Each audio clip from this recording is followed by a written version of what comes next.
O'zbekistonda taniqli oshpazlardan mashhur taomlarni tatib ko'rishda davom etamiz va bugungi mehmonimiz Shef Behruz. Ushbu oshpaz yuzlarini ko'rsatmasligimizni so'radilar. Biz albatta rozi bo'ldik, chunki biz uchun eng muhimi tayyorlab bergan taomlari. Xo'sh, ko'ramiz biz uchun nima tayyorlab berdilar.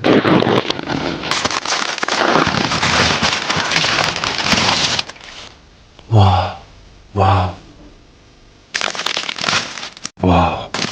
Mayda jo'jalardan tayyorlangan tabaka jo'na tortdilar. Oshpaz Behruzning jo'jalarini yeb yurganlar biladi, yonida albatta mana shunaqa buxanka bilan tomati bo'lishi kerak. Xo'sh, yeb ko'rishdan avval Oshpaz Behruz haqida qisqacha ma'lumot. Shef Behruz tabaka sohasida 10 yillik tajribaga ega. Hozirda hammamiz bilgan mazali va arzon taomlari bilan tanilgan Oshposh nomli restoranda oshpaz bo'lib ishlaydilar. Eski Toshkent usulida yumshoqqina pishgan tabakadan tayyorlayotdilar. Aytishligicha tabaka mayda jo'ja go'shtidan og'izda erib ketadigan bo'lib tayyorlanar ekan. Narxlari ham qimmatmas ekan. Taxminan porsiyasiga 35 mingdan 40 ming so'mgacha ekan. Non, choy, souslari ichida ekan. Xo'sh, ana endi yeb ko'ramiz.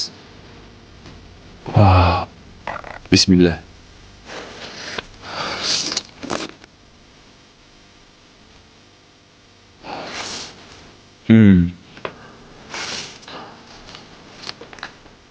Jo'jalar juda ham sochni ekan, og'zimda erib ketdi. Behruz oshpazga va asosan Oshposh restoraniga kattakon rahmat. Juda ko'p berib, endi qolganini maza qilib oilamiz bilan birga yeb olamiz. Har ehtimolga qarshi ularning profilini pastda qoldiraman.